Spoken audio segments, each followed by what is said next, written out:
I joined Costain in 2009 as a divisional commercial director. Tell me what it's like being on the executive board and how that is different. What are we going to do in terms of pay cuts? What are we going to do in terms of putting people back to work safely? And all of these things are really big decisions, and you're part of a team who are making that decision. And that's less about your competence as a QS or an estimator. It's about... Hello and welcome to the Own the Build podcast with me, Paul Hemming. It is episode 281. It is the leadership series, and as you know, it's an exclusive series featuring the UK's top directors. The theme is twofold. Number one, spotlighting a career and journey to the director position for those with ambitions of doing the same. And two, spotlighting for other directors what world-class directorship looks like. And without further ado, I'm delighted to welcome our latest guest. So David Taylor is the former Group Commercial Director at Costain, a company everyone will know, turnover over £1 billion. At Costain, he was also an executive board member for 10 years before retiring from the business and setting up his own advisory services company. David, welcome to Own the Build. Thank you, Paul. Well, thanks for inviting me, and I'm delighted to be here. Absolutely. No, we're very pleased to have you here. So the question number one for everyone who has ever been on this show is kind of, how did you first get into construction and quantity surveying? Yeah. I'd love to say I had a deep desire since I was 7 or 8 years old to be a quantity surveyor, but sadly that would be untrue. So what is the truth, David? No, that wasn't the truth. So the truth was that I decided, rightly or wrongly, that after I'd completed my A-levels, I wasn't going to go to university. Snap. And I was going to look for some work. Okay. And it was quite a tough job market back in the day then. And I applied for all sorts of jobs, if I'm being honest. And it was through a conversation that I had with a school friend who turned out to be a very long-standing work colleague of mine. Okay. Who had applied to a company called Taylor Woodrow, who, again, I think most people listening will have heard of. Mm-hmm. He applied for a role in their accounts team, and I thought, well, maybe I'll do that. So I applied. Being an accountant. I thought, yeah, exactly. Yeah, I kind of like numbers. Yeah. So I thought I'll apply for a role in the accounts team, and they came back and said, look, really sorry, Mr. Taylor, but we haven't got any more roles available for trainees. But what we could do is refer you to our estimating department. Uh-oh. And they have a role. And I thought, yeah, okay, I want to get some work. Yeah. So I applied to the estimating department, not knowing really anything about estimating, never mind quantity surveying. And I remember I spoke to a friend of the family at the time who was a quantity surveyor, and he gave me a little bit of guidance as to maybe how I should handle myself at that interview. And it must have worked okay, because they offered me a role as a trainee estimator at Taylor Woodrow in the construction sector. And yeah, I went in there. I think it was September 1982, showing my age, when I walked into the offices in the Ruislip Road in Southall and started my time in construction. Okay. And I did a couple of years in that estimating team, and we may come back to it, but working for a really great senior estimator who helped start me off in the right direction. And then I went to do my site diary, as you kind of did when you're doing your qualifications. I was doing day release and evening study at Wealdstone Technical College. Which you're a Londoner, born born and bred in London. Yeah, so West London. Although I'm a West Ham fan, I don't quite know how that. What went wrong? Anyway, what went on? And so just kind of pausing on. There's a lot that I want to ask you from that, but the first thing that stands out to me is that you didn't want to go to university, which is kind of not a dissimilar experience to me. I did want to go, or I felt like I wanted to go to university. I wanted to be a journalist, right? I wanted to be a sports journalist, and they actually said, you have to go to university, otherwise you can't get a job. I wrote to every paper and they wouldn't give me a job without going to university. And I just, at the time, opted to try and find something else, right? So yeah, what was it for you that made you not want to go to university? Because I ask now because there's kind of like this shifting dynamic now about how to enter the job market and what the best way to do it is. And I always reflect that I went into work at 18 and then did part-time university, and that was a really good way for me to have gone in. Yeah. Just talk to me about like your reflections of your own journey and then like how you see today's market? Yeah, I mean, there's probably a few personal reasons behind that, but I did have I had an offer to go to Reading actually, Okay, to study electrical engineering, which was a path that again might have been well suited my kind of maths, physics, chemistry type A levels. Is that what you did? Maths, physics, and chemistry? Yeah, I think I did. Okay. Pure and applied maths, physics, and chemistry was kind of my A levels. I mean, I'm not an A-star A-level student or anything like that. Those are three of the toughest subjects you could ask for. Yeah, I kind of did those, and for one reason or another, I decided not to go into Reading and do that. Maybe if I hadn't have had the job offer from Taylor Woodrow, maybe I would have done. Who knows? Yeah. I'm not sure there's a sort of a best or a worse way. No, I agree. I think it's sometimes pathways emerge and you just kind of follow them, do your best in them. But one thing I suppose, I do see and experience myself was I found somebody going through that route and the day release and the evening study was I was sort of learning the trade. Plus. Yeah, early. And you felt like almost, I certainly felt that you had such a greater comprehension of actually the realities of what you were studying, which is obvious, right? But like you felt leaps and bounds ahead of the full-time students is certainly how I felt, because you had all of the context, which, the theoretical desk study perhaps doesn't give you. I don't think I had any delusions of grandeur when I started. I had no kind of ambition to be at the very top or anything like that. I just went in and I was really pleased to have a job, and I just wanted to do well. And I was working for an employer that was well recognised in the area. Yeah, it was a quality employer. Mm-hmm. And I remember my parents saying to me, you should really try and stick with them because they're a good Taylor Woodrow.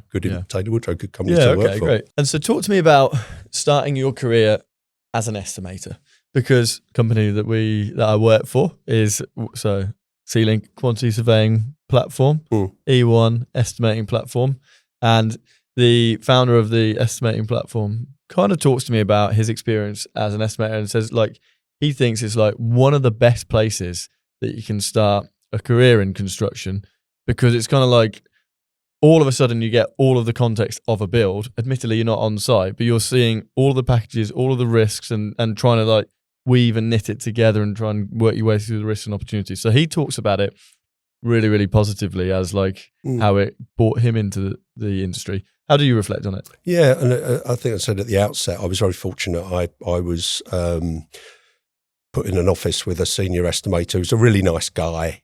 We sort of clicked. Yeah. And he really taught me the basics of building estimating. So it wasn't about receiving supplier quotes and just plugging them into it's like first principles almost. It was first principles. It was how to build up rates for all of the different trades. And he really took time in explaining that to me. And in the 80s, was going out to market like the typical? Was first principles the typical? Was it a combo? How does it compare to It was today? a bit of a combo, but we were certainly getting supplier rates in. But what it helped me to do was to really interrogate those rates, because I kind of knew how things were built up. So if I get a quote, just draw something out of the air. If I get a quote from a labour-only carpenter, I could look at a rate for hanging a door, and I would kind of know whether that was about right. And I could cast my eye across and I could pick out rates and go, that doesn't look quite right. That doesn't look quite right. I could really kind of interrogate it, as opposed to just lifting it and plugging it into the bills of quantities at the time. Yeah. And if we were, in a position where we were doing the work ourselves, then I could have a go at building up those rates and putting them in. And what was quite interesting, Paul, was after I did that couple of years, and then I went to do sort of some site diary work and decided actually I was going to go down the... And site diary work, what does that mean? So doing the diary for my APC, RICS or IQS as it was in my day. Okay. IQS qualifications, you had to go and kind of do your site diary. You were an estimator wanting to be a QS, or like at what point is this? No, switch? I was an estimator who went to do my who went onto site so I could complete my site diary, and then I found that I really liked the environment on site. Okay. I thought I'm really enjoying this. Yeah. You know, and as much as it was great being in the estimating department, it's a different. I felt I don't necessarily want to spend the next 40 years in the estimating department. You know, I want to kind of experience what life is like out on site. See it and believe and it. I love the crack. I love the, you know, I love the hustle and bustle of site. Really got into it. So I, as many people did, I think, in my situation, sort of asked if I could continue working as an assistant or trainee quantity surveyor. And my first commission, I suppose, was actually on the head office site, so a new computer centre that was being built then. But actually, after that, I went into London and worked in a renovation team as part of a renovation team based in Vauxhall, and I was able to use my estimating experience. Yeah. And it was fairly sort of small build type stuff, but what I was able to do was price work, see it delivered as the quantity surveyor, and realise all the errors of my pricing. Yeah. And then it was a full life cycle thing, because I saw the Like job delivered, I again. final accounted it, archived it, and I was doing a few of these projects at any one time. So interesting, because my early experience, and I've talked about this before, was I was always in curtain walling, but my first experience was in Velvac window installation. The company I worked for had this little department, and they kind of were jobs anywhere from like 50 grand to £500,000, and you did 20, 30, 40 of them a year. I can't remember, but they were just, it was like cradle to grave, cradle to grave, cradle to grave. And all of a sudden, after 1 year, I was like, I understand that the process, you've kind of got your reps in, is like how I describe it. It sounds like a similar thing to you? Very similar. And I think, you know, it really was quite gritty, because, you know, I was part of a small team, and I remember the kind of the guy, I suppose in today's terms would be the project director or contracts leader or something for that particular operation. He was spread pretty thin. And, you know, I was a 21-year-old, and he said to me, look, can you go in sub for me at a client meeting? I need you to go to this client meeting. I'm double booked. And you'd been in the industry for 3 years at that point, 21-year-old. Okay. Yeah. And I was just really green and learning the trade. And he said, everything's fine. You know, all you need to do is go to the meeting, tell them that we're on time, we're on budget, you know, don't worry about it. And, you know, it'll be straightforward. So that's all you need to do. And I turned up in a room that was full of felt like 20 people. There probably weren't that many. There were probably 10, but there were a lot of people, senior people as well, from both the client and his advisors. And I got a real grilling. And again, I think that wasn't a pleasant experience at the time. I didn't enjoy it. And it was unlocking almost. But it's amazing that I can still vividly remember that now. And I built on that. I thought, well, next time I go and do that, I better make sure I'm scrubbed up on exactly where we are on program and exactly where we are on budget. And what are the issues? What are they likely to throw at me in this meeting? And how am I going to deal with that? It's almost like never go to a meeting again where I feel undercooked, underprepared for it. I want to go and be... Indeed. Yeah. And as part of what I've done more latterly and what I'm doing in my current kind of guise is I'm talking to people about how they do prepare for those big meetings, because, you know, I've had plenty of experience of going to them. And I'd like to think I can help people to prepare for that. Yeah, it matters so much, doesn't it? I can't remember if I had a similar experience, but so I did like 12 years of projects before I set up C-Link. And there was a moment in time where I just thought, I am never going to go to a meeting again where I'm not like the most prepared person in the room, or feel like, even if I might not be, I feel in myself like I've got this, I've got everything and I'm ready for it. So I don't know if I reflect on my experience, whether there was a moment like similar where you thought, oh God, that can't happen again. I've got to be really robust and prepared. So, but it's interesting, because that's a classic QS thing, I think. You've got to go to the meeting and be prepared as a subby, be prepared to be butchered and have your defense mechanisms in place. That's how I felt. So at that point, you're a QS. Yes. So 43 years of career. Yep. A handful of years as an estimator, then QS, you're getting your reps in here. Just talk to me about the journey then to group commercial director at Costain. I know there's a lot to unpack, but that process, and also whether or not that young David in that site meeting, was their ambition then to reach commercial director, let alone group commercial director? Yeah. So if I take the last part of your question first, absolutely not is the short answer. Really? No, there was no ambition on my point at that time in my career. All I was focused on was learning, doing a good job, staying employed. You were anxious about work at that and having a job at that moment. Yeah, I think I felt, I was an employee of a company, and I felt like I need to turn up and really get it done, and really do a good job. Yeah, and I think self-pride, and some of the things, I was talking to somebody before I came in today about it, and I probably spent 18 months writing out good receipt notes, and people might say, well, how did that help you? I said, well, I really started to learn about how things were done. I took great pride in writing them out, and you kind of get noticed. I think people think, oh, that person's really cares. Yeah, really cares about what he's doing, even if it's a fairly mundane task. Really kind of cares.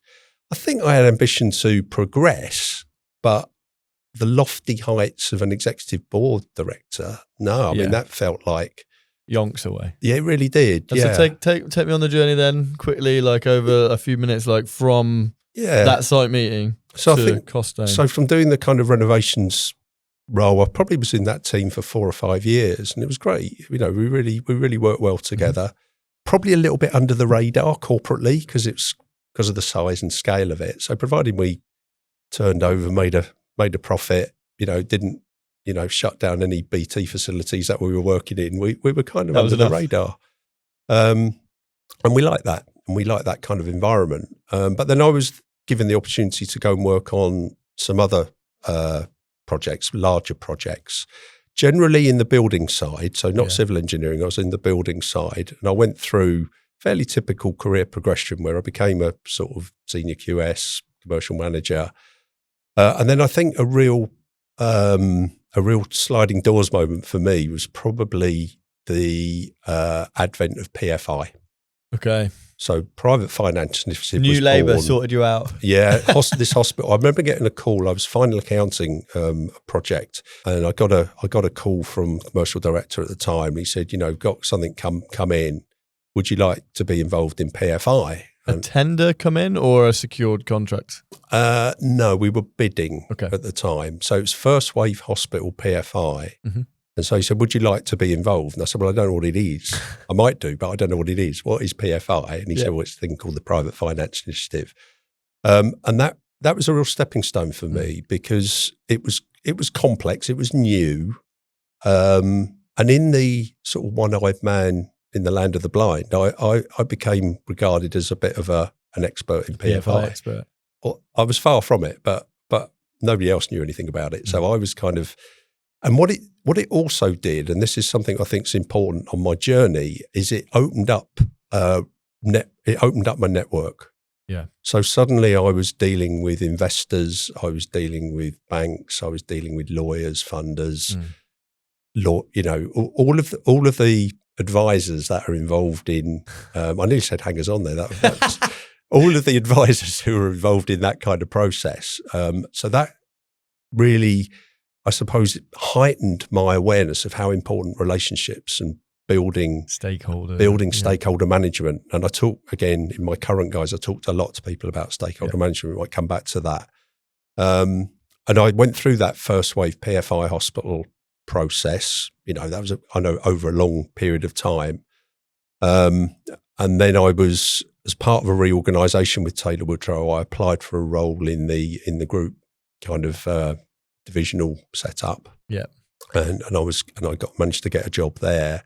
At group level? It was, it's kind of part of the corporate overhead, I guess, divisional level rather than group, actually. Okay. So I was divisional commercial director. Okay, nice. Which is a big step up. And that's after you'd done a couple of PFI projects? Yes. Yeah, okay. Yeah, so I'd kind of been through the PFI journey and I was offered that. Well, in fact, I applied for that opportunity as part of a big restructure in the company. Okay. I was encouraged, actually, to apply for it. And I really wasn't too sure whether I wanted to do it because I enjoyed the site environment so much. Yeah. And I felt very comfortable in that environment. I thought, do I really want to go and work in head office? Is that kind of really where I want to be? How old would you have been at this point? In your 30s or? Yeah, early 30s, something like that. So anyway, I was quite heavily leaned on to apply for it. And it was a properly rigorous, if I could say the word, process. So I went in to be interviewed. It was a panel of 6 people. Yeah. There were external people who were kind of measuring your appetite and experience, qualification to do it. But I got that position, and that was a big change. And that was divisional commercial director. So this is kind of your first step into directorship. Yeah, divisional commercial director. Yeah. And can I ask, because I've been like, just as you described your journey up to this point. Yes. And I know it goes on from here. It's like that. I'm trying to work out where the biggest unlock was for you, right? And I've made a few notes going through it. Like, sounded like that senior estimator had a huge impact on you. Sounded like being on site was probably a big unlock for you in your career. Yep. Sounded like being part of that refurbishment group or division, however you describe it, was also a massive unlock. And it also sounds like PFI was a big unlock. If you were to like say one of those was the thing. Yeah, it would be PFI. So with it being PFI, you at that age, interested in going as far as you could go, but not necessarily obsessed with directorship. Did you think, wow, this is a new carved out thing. I should do this because I can find a place, I can carve out a niche for myself. This is going to be a big thing. Or was it a complete fluke? Do you see what I mean? Like, what was the PFI thing a known unlocker, like an identified unlocker? I don't think I necessarily recognised it as a known unlocker, but I did think it was something I ought to do. Okay. There was something, I think, inside of me which said you should really grasp this opportunity. And why do you think they asked you? I'm not sure. I mean, it could be just because I was the only one available at the time. Yeah. I'd like to think it was because they recognised I was somebody who could add some value and represent the company in the right way. And as that, because this wasn't a kind of a 6-week bid period, this was years to really get those first wave projects on the park and start to deliver them. So I spent, crikey, 1.5 years, 2 years probably in lawyers' offices, which was all completely new to me, negotiating contracts, figuring out it wasn't going to be a sort of a straightforward D&B type arrangement. It was going to be a pass down of a more complicated head contract, and figuring all of that out with the legal teams. That was all very new. And I grasped it, and I'm sure people in the business were kind of keeping an eye just to make sure I was a good fit for that environment. But it's interesting, isn't it? Because, I think you're probably being modest by saying you were probably the only person free and available for that job. But it seems like such a unique opportunity to have been given, and on reflection, it seems like such an unlocker for your career, right? Because it takes you from estimating site to all of a sudden client, stakeholder, and then it's almost like you've had the journey where you've seen lots of the different patches, and that then all of a sudden created that kind of leadership level insight.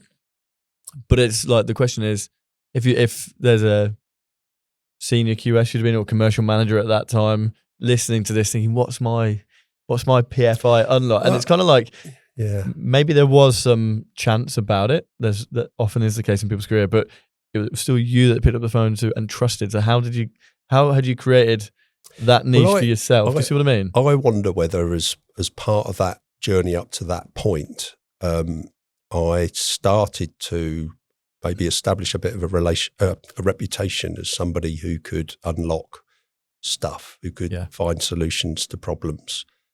And I say to some people more latterly in my career, I really kind of, I was the troubleshooter in the business. Yeah. Somebody, and I think somebody, at that group commercial director level, quite a few of my peers often get parachuted in to sort of resolve things. Yeah. But I enjoyed that environment where putting your hand up and saying, I'll help you with that problem. Yeah, I'll sort it out. Yeah. I'll sort it out. And, say more latterly, and we might touch on these things, some of those big complex projects, I kind of relished the challenge of trying to sort it out. Yeah. So maybe some of those characteristics were evident at a point where they thought, well, this big PFI thing's coming. It's all a bit really new. Complex. Who do we start to know who might be well suited to that environment?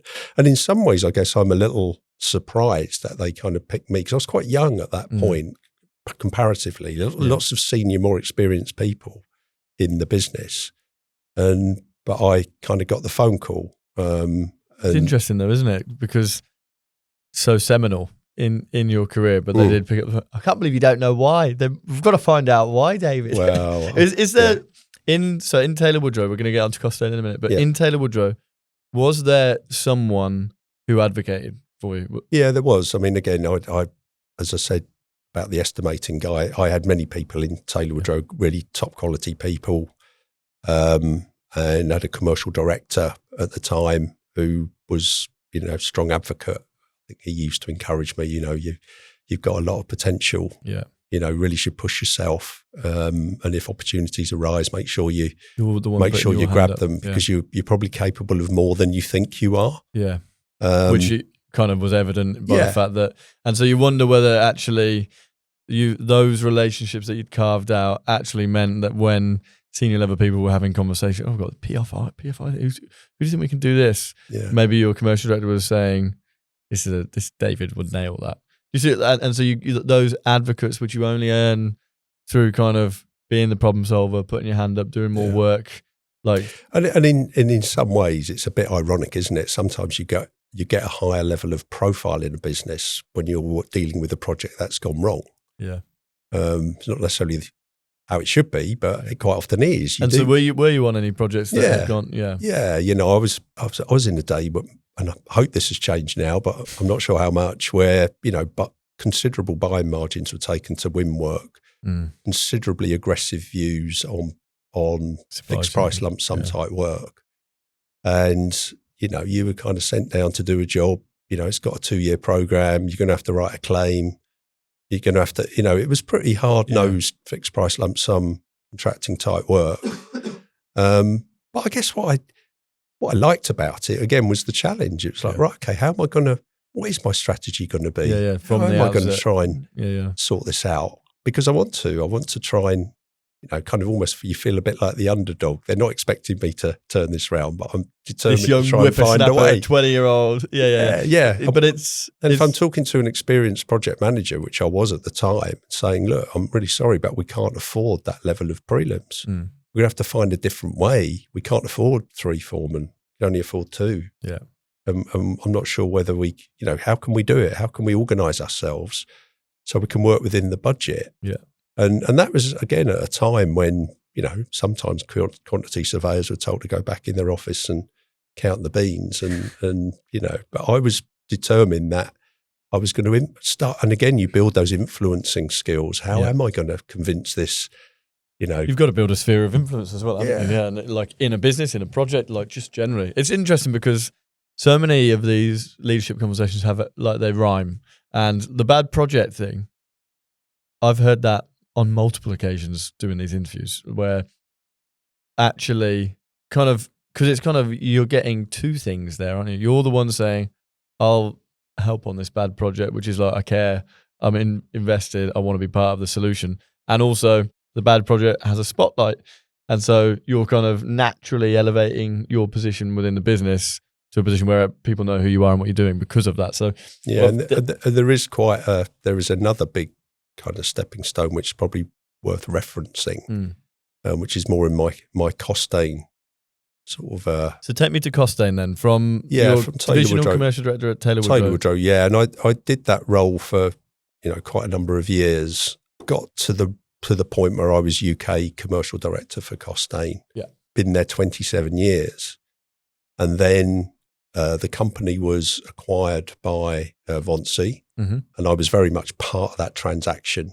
I was very much part of the due diligence that they were carrying out on the business. And I just thought, I've been with the one company for 27 years, a long time. Maybe the time's right.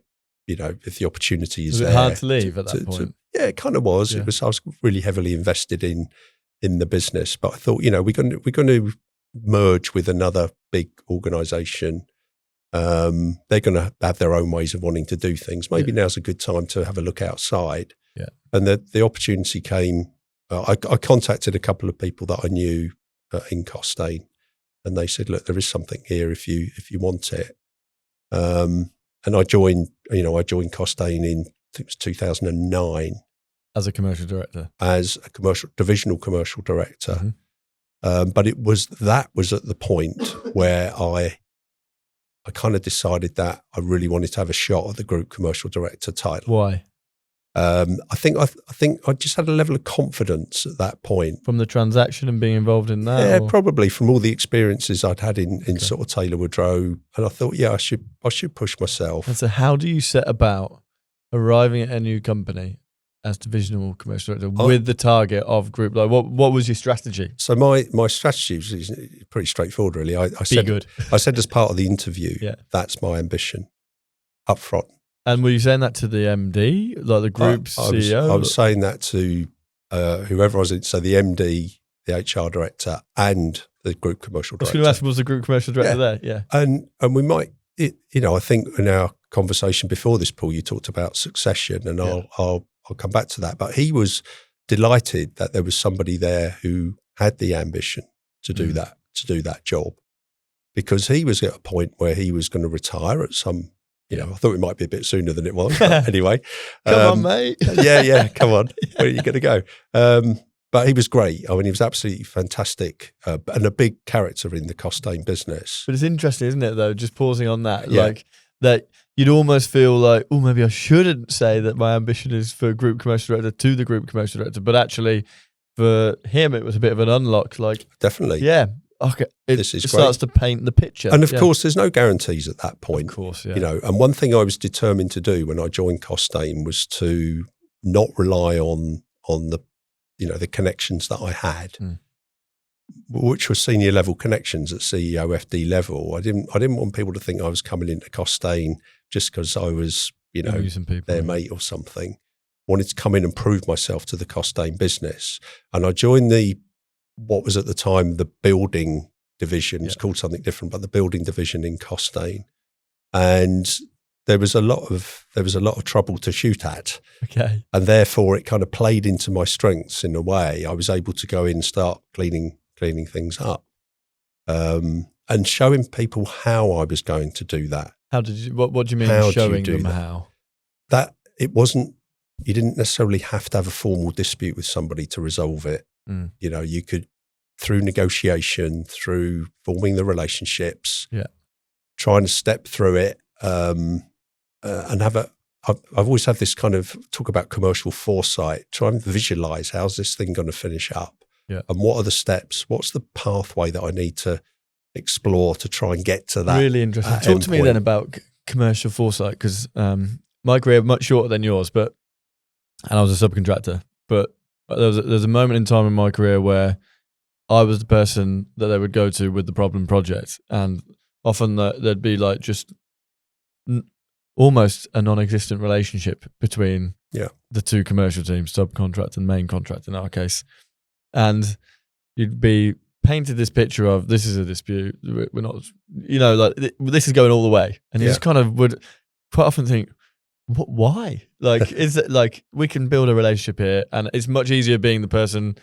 shoehorned in than it is the person who's lived it for a year or whatever, and that animosity is built up. But I almost always felt like there was a route to a commercial outcome rather than a legal outcome, if that makes sense. But you talked about commercial foresight there.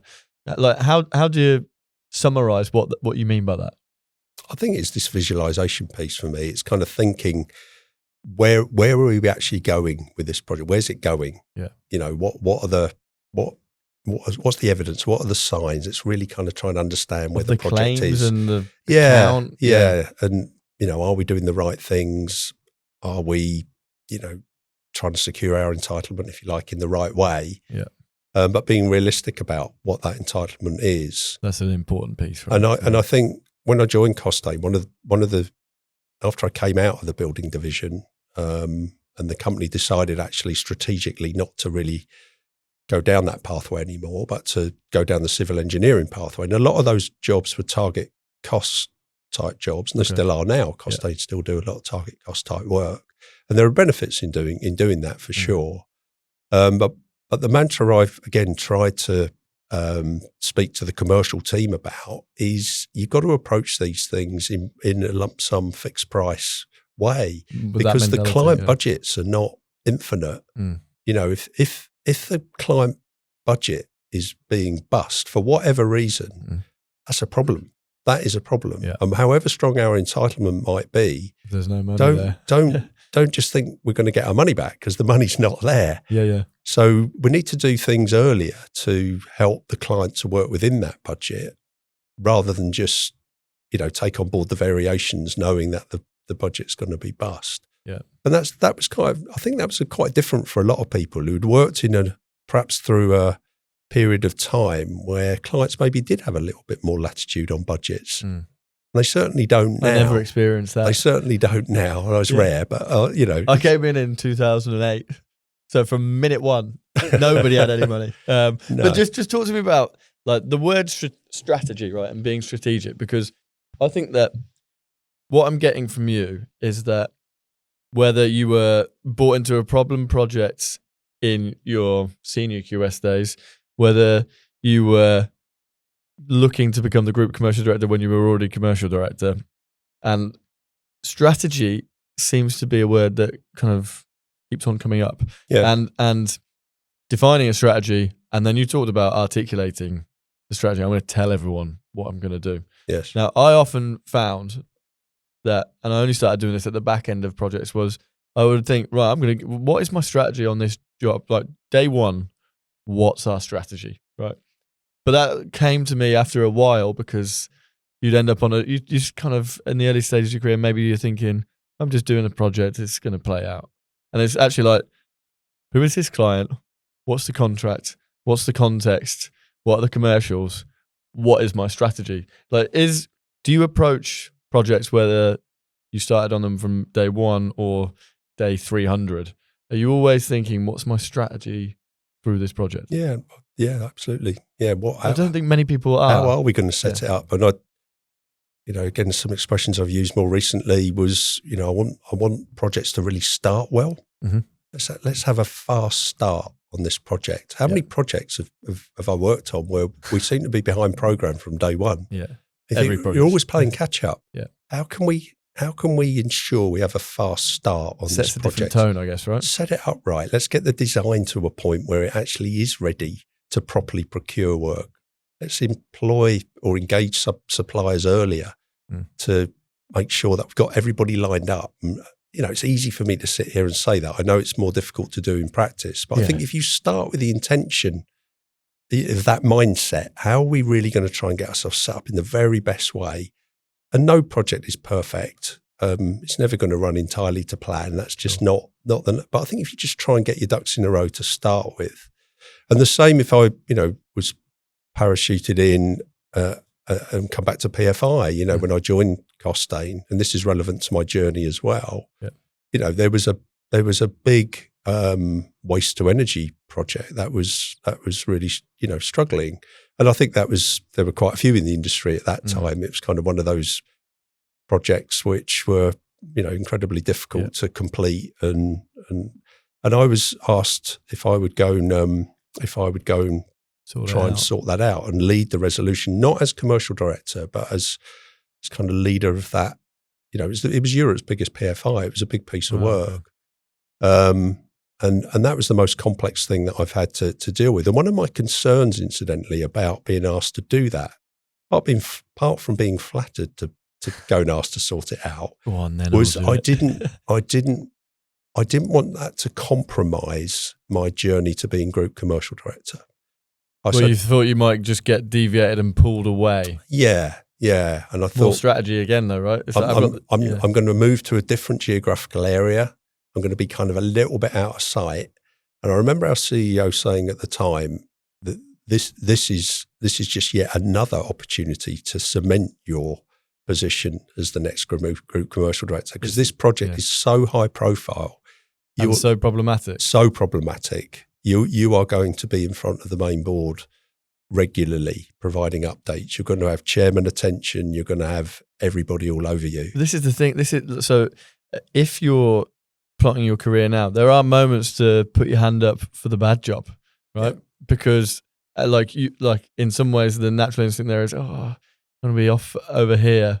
But no, actually this is like just that was the job to go on Yeah. to secure the moment in time. Definitely. And I think there are times where you've got to put yourself out. Yeah. You've got to put yourself out. Was that project in the ideal location for me? Absolutely not. Where was it? It was in Manchester. It absolutely wasn't. I'm, as we said earlier, You're a Londoner. I'm a Londoner. So, and it was the type of project, this was before COVID days and hybrid working and all of that stuff.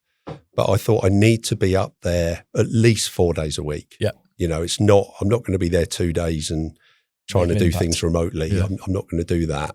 But I had the opportunity to pick my team.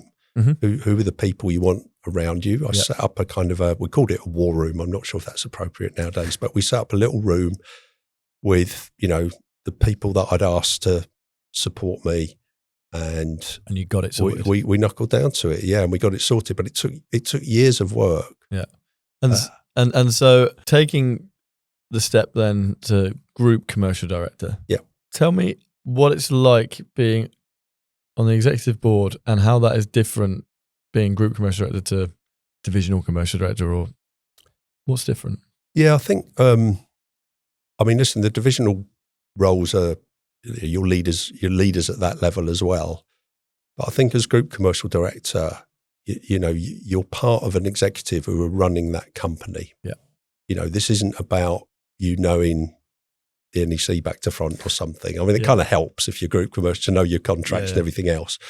But it's a much broader role than that. And I wanted it to be broader. I expanded that role. So I was dealing with, supply chain procurement, project controls, design. A lot of things came under my umbrella. So it was a much broader role. But I think being part of that executive team and I mentioned COVID. I remember COVID was such a big thing for obviously the planet, but when you're part of a team and you're making decisions about people's lives at that level, what are we going to do in terms of pay cuts? What are we going to do in terms of, health and safety and putting people back to work safely and all of these things are really big decisions, and you're part of a team who are making that decision. And that's less about your competence as a commercial director or QS or an estimator. It's about leading in an organisation. How did you kind of go about learning? Again, it is kind of a different set of skills or a different set of experiences than what had got you to that point. The big PFI project that I mentioned, it was about leading. It was about trying to develop the right skills so people would follow you. Follow you down a path where maybe they didn't agree that was the right way forward, and you had to bring people along with you and make hard decisions, deal with clients who are quite upset about various facets of the program. All of those things I think help to develop your skill set. You're thinking about how to manage and how to deal with those situations. I went on a few management courses and stuff like that. I had good coach. I had the benefit of things like that. Yeah. So probably all of those pieces added together helped to build your. But also your career as well was estimating, site, clients, PFI, funders. Like you kind of had over all of that time effectively spoken to all of the different stakeholders within construction. You kind of have built that up, and then so the thing that stood out from our initial conversation when you charmingly agreed to do this, David, was a conversation we were having about succession planning, right? Yes. And so you mentioned it earlier, but you described your departure from Costain as choreographing an elegant exit, which I think is a fantastic statement in so many ways. But just what did you mean by that? Yeah, so I'll talk about succession planning, but to just come, that particular phrase. So, my Manchester experience on the waste from energy project, I felt when I went there that I needed to do something different, needed to be done, a different approach, a different strategy to resolve it. And it was a big program, I remember there being 100 people in the room when I kind of went in there and said, look, I'm taking the lead on this, and they wanted to hear from me. Well, what are you going to bring? What are you? How are we going to resolve it? Who are you? So some of them probably didn't know who I was, and I said to them, I thought about this before I went in there, so I'm going to make it up on the day. But I thought, what is my mantra here? What am I trying to do? And I said to them, look, I would like to conclude this elegantly. I would like us to choreograph an elegant exit to this program. That's what I want to do. I want to do it and bring people along. I'm not about stabbing the wounded on the beach or anything like that. Yeah. That's not the way I want to resolve this. And it was a very different approach for a lot of people because it had become quite toxic, sadly. There was a lot of confrontation. Relationships were, down at the bottom of the barrel. And were you talking to your Costain team there? Were you talking to the subcontractors, Costain, the client? Like who was in the first instance? It was the Costain team. Yeah, okay. It was kind of, let's get the Costain team behind me, and then we can sort of figure out together how we're going to achieve that. It sounds like such a good line today. Because often I think that people don't necessarily understand like the internal angst that leaders have, right? Did you think that was a great line? Did it come to you like out of nowhere? I don't quite know how or where it came from, but it's probably on the train going up there or something. I'm not sure. Yeah. And I suppose I was a little bit apprehensive when I said it because I thought I'm not quite sure how that's going to land. Yeah.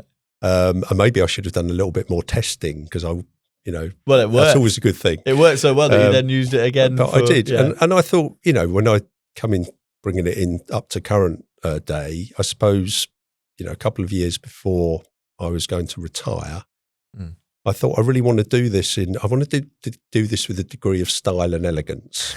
Yeah, I want to leave on I'm really proud of my career, proud of my time at Costain and the work on the executive board. And I thought, I want this to go really well. And as part of that, what I need to do, my responsibility to do it is make sure that there is a really good successor in place so that there's a smooth transition between me leaving the business and my successor taking on that role. Had that successor been identified? Yes. You always knew who that was? From quite a long way out. Yeah. Yes. And how did you know who that was? Well, the individual in question, I was going to name him. So Paul Morris, who's now the group commercial director at Costain. Paul was working quite closely with me on some of the projects that we were trying to resolve. So I got to know Paul well. I really like him as an individual, and I thought I'd really like Paul to get the gig, and I think he's got all the right skills to do it. And what were the kind of characteristics that you were very calm, very measured, very good with people. I think some of those skills that hopefully I've got as well, but I could see them in him. But I thought he'll bring bring a different approach to it. I've been doing it for 10 years. Sometimes I think somebody new coming in will be good, and I was given the opportunity by the CEO at Costain, Alex Ford, who's been a great supporter all the way through my career at Costain. And Alex has been a graduate QS at Costain. He's kind of Costain through and through. So really? I worked very closely with Alex, and I remember sort of thinking about how I was going to be the successor for the group commercial director and trying to have those experiences. And Alex said to me, an opportunity came up to be the interim MD. In fact, I've done it twice at Costain, 2 6-month stints as interim MD. And whilst I was doing the interim MD role, Paul was promoted into the interim group commercial director role because I couldn't do both jobs. And so that gave Paul great experience, great insight into doing the job. And it gave other people around the executive board table even more visibility of him than they might have had before. And I think they could see that he had all the right credentials. And so how long out from your retirement, from your elegant exit, are you thinking about? Couple of years, probably. Couple of years. And had you always, was like retirement an age? Was it just a moment? Like what compelled you to think I need to take a? Probably not an age. I think there's a well-being factor in this as well. Okay. So, a few years before that, a couple of years before that, I decided to go part-time. Mm-hmm. So go down to a 4-day week, but I wanted to retain my role as group commercial director on the executive. Yeah. I think that's quite unusual. Okay. I don't know anybody else actually who's done an executive role in 4 days a week. Mm. But what was brilliant about the conversations I had in Costain with Alex and the CFO, Helen, was they were really supportive of it. Yeah. They understood the backstory as to why I wanted to do it. Yeah. But they helped me to organise my scope of work in a way where, you know, some of those things I was really proud of leading, I maybe let other people take on. And that maybe give it to Paul or other exec. Take this in the right spirit, but I would say to Paul, look, you know, part of my success of working 4 days a week is I have the same day off pretty much every week, which is Friday. Yeah. So Paul, on a Friday, you are the group commercial director, Yeah, you know, have some fun. Great for him as well, right? In terms and then of we would catch up every Monday morning and see what had happened on the Friday. How was it being group commercial director on Friday? Yeah, exactly. Yeah. Exactly. Yeah. What did you do? Nothing too racy, I hope. So yeah, we'd have those conversations. And I think all of those was a real good build towards, you know, him being able to step smoothly into that environment. And then my final year at Costain, I went down to 3 days a week, and I stayed there in the capacity of, I suppose, a bit of a sounding board for him if he needed it. Mm-hmm.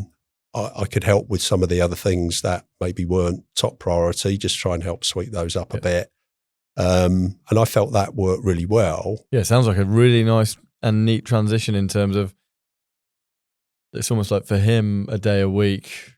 Yeah. Feeling it out for a year and then taking it on whilst you're still there to support the transition. I'm again very, very proud of that, designing that and implementing and executing it. David. It does sound quite elegant, doesn't it? And I don't think, you know, I hope other people watching it say, well, it wasn't quite like that. I think it was. I genuinely do. That's kind of how it was laid out, and it's worked very, very well. Nice. And then so in a post-Costain career, you talked about the concept of a modern elder.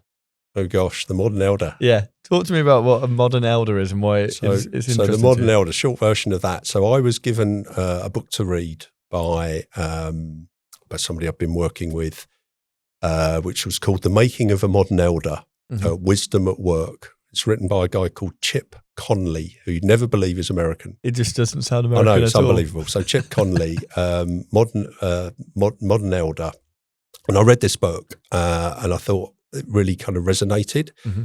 And in short, the book's about sharing knowledge and experience. You know, the knowledge and experience that you've gained through a long career. You know, don't waste the opportunity to share that knowledge and experience. Yeah. And I did a bit more research into Chip Conley, and I found out that he'd opened a couple of academies, one in Santa Fe in the States and one in Baja. And you fancied a trip? So I looked at it and I went. So I went to Baja in Mexico to learn more about being a modern elder.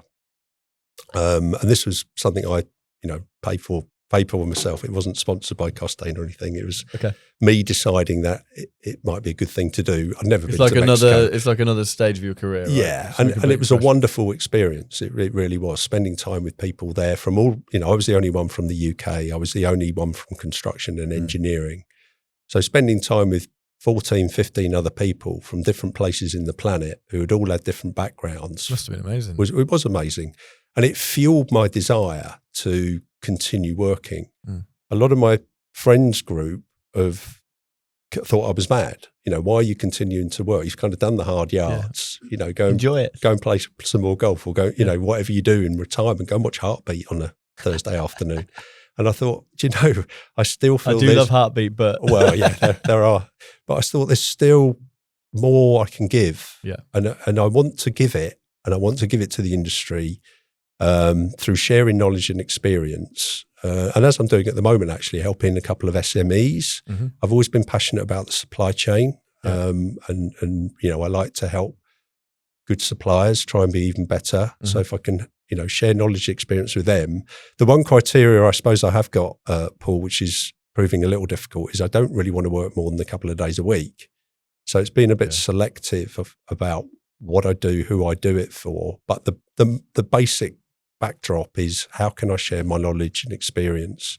And it's kind of a continuation of the legacy, I suppose. Yeah. And I mean, it's in some ways why we set up this leadership series. It's kind of, in some ways, an opportunity to understand what a journey looks like, what a career looks like, how different experiences kind of lead to great outcomes. But yeah, it's great to talk to you about that. Do you feel like we, as an industry, it's really easy for us to just, like, all of that wealth of experience that you've got, and you did an elegant exit from 4 days to 3 days, still supporting the successor to you. So yes. like, that was elegant, and there are ways that you kind of made that transition a lot smoother. But how do you reflect on it? Is, like, your expertise all of a sudden is out of the industry, and is there a way that we could shape that slightly differently? I think there's a growing appreciation of the benefits of that, but I don't think it's particularly mature in this industry at the moment. I don't think, as with everything in construction. Yeah, I don't feel that. I think from spending time with those people I mentioned out in Mexico, I certainly felt there was more value placed on it in the States. Yeah. There was more, Chip Conley, the guy who wrote the book, he's kind of, I'm not sure if he's still doing it, but one of the things he was asked to do was kind of be the grey hair around the Airbnb table. Okay. And he said, look, these tech companies, they're run by super smart people. They're all Harvard, Stanford graduates, or whatever they are. They're really sort of smart people, but they recognise they haven't got the experience. Yeah. And what they want is to put people around the board table, either in a non-exec role or even slightly less formal, more advisory type role, which is kind of where I'm hoping my sweet spot is. Yeah. Where you can just kind of give people a little bit of guidance, share some experience. They're still doing it. They're the decision makers, but you're just helping them with their strategy. Yeah, no, it makes perfect sense. And build their strategy. I've been speaking to you for an hour. I can see how much experience you have and how much you could bring to so many different companies in construction. So that is absolutely clear. I guess just as we kind of wrap up, like, just talking about your advice for the next generation, what advice would you give to a QS who wants to become a commercial director today? Yeah, and I guess I'm going to repeat some of what I've said, but I would say, look, put the work in. Don't feel you need to move too quickly. Make sure you learn properly. Learn from the people you work with. Observe how people work, how they operate. Place value on the relationships. Take the opportunities as they arise. Put your hand up occasionally and put yourself out, because that's noticed. People do notice that. Go to Manchester when you want to be in London. Yeah. Maybe tell your wife it's only a 6-month gig when actually it's going to be nearer 3 years. So sorry, your number one advice is fib to your wife. Fib to your wife. No, I might retract that. Hopefully that gets edited out. But no, it's the truth. I felt that was going to be a long-term commitment. So yeah, but take those opportunities. I think really think about how you're showing up. Yeah. How are you showing up? Because at the end of the day, you're employed by a company that is trying to make money. Yeah. Has its own objectives. When you're asked to go into your first senior level meetings, almost treat them a bit like an interview. Yeah. Do your preparation, make sure you're well serious. Prepared before you go in there. And if you can build all of those components, work on all of those, then I think good things will come. Yeah, I agree. And do you think there are things about leadership that maybe people who are not in leadership roles underestimate? Yeah, I think maybe they underestimate the demands of being a leader. Actually, what do you mean by that? It's a demanding role. It's a full on role. Take it home. Yeah, think about absolutely. It. Weekend, you're thinking about it. Yeah, I mean, at one point, and I'm not proud of this. I mean, at one point, for years, I was working on a Sunday, every Sunday. Just to catch up, or just to stay, to get ready for Monday, and and I had two young boys. I probably regret that a little bit. I'd like to have spent more of the weekend being present for them, and I think that's improved now. I think with people's awareness of that kind of work-life balance thing, it's probably improved. But I do think you have to put yourself out occasionally. You've got to put the hours in. It's not easy. Yeah, and if you could give yourself your 25-year-old self some advice now? I'm trying to take you back to that project, that moment that you talked about where you're in that meeting and you felt underprepared for that meeting. Yeah. And like, if you could give that version of yourself some advice today, what would that be? I think it's stick with it. Just stick with it. It's going to be okay. It's going to be okay. I mean, I'd hate to give the impression that, everything was tickety-boo for me. I mean, there were certainly times where I thought, I can't be doing this. Why am I doing it? Construction or? Just the whole gambit, really. Really? I think it's a roller coaster, isn't it? I think most people's career, if they're being honest, there's ups and downs. And I think try and enjoy the roller coaster, try and enjoy the ups and the downs, learn from the downs, and the ups, and just improve yourself. Just keep trying to make yourself better. Yeah. Be self-reflective, be self-aware. I think some people's levels of self-awareness are better than others. Yeah. And I think being self-aware is a good quality to have. How am I being perceived? How ask for feedback. And how am I feeling? I think actually is a really interesting point. Like, how am I feeling at the moment on this project? And maybe I'm not enjoying it, maybe it's going badly, but actually am I carving out a bit of a niche for myself? Am I being recognized for the work that I'm doing? Yes, it's hard, but like you say, it is a roller coaster. Like, there are such ups and downs in a year, in a project, right? Let alone, and you've got, as I say, you've got to have downs to enjoy the ups, haven't you? So exactly. So try and, if you can't enjoy them, try and learn from them. And listen, I've been helped. I've had a great partnership. My wife's kind of been very supportive for me in my career. Yeah. And I think having a good sort of family background helps. It's not the be all and end all, but I think it's certainly helped me. For 6 months while you're in Manchester. Yeah. I think she was delighted. It was 3 years, to be honest. But no, she's kind of definitely not editing that. Been very supportive. So yeah, I do regret saying that actually. But anyway. And so, like, one final question, just to wrap it up. With a view to what you're currently working on, like, what would you still like to contribute over the next few years? It is the sharing of knowledge and experience, Paul. I mean, I'm passionate about it. That's what I want to do. I mean, if anybody watching, bit of a shameless plug, but if anybody watching wants, to spend some time with me, I'm more than happy to have a conversation. And I want to help people. So I'm not sure I'll do it forever, but for the next year or so, I'm certainly committed to doing that, if not longer. We'll share your details in the show notes. Thank you. I can't see why people wouldn't, because I've thoroughly enjoyed talking to you, and kudos on an amazing career, and thank you for taking the time to come on the build. Thank you very much for inviting me, and I've enjoyed the conversation. Thank you, Paul.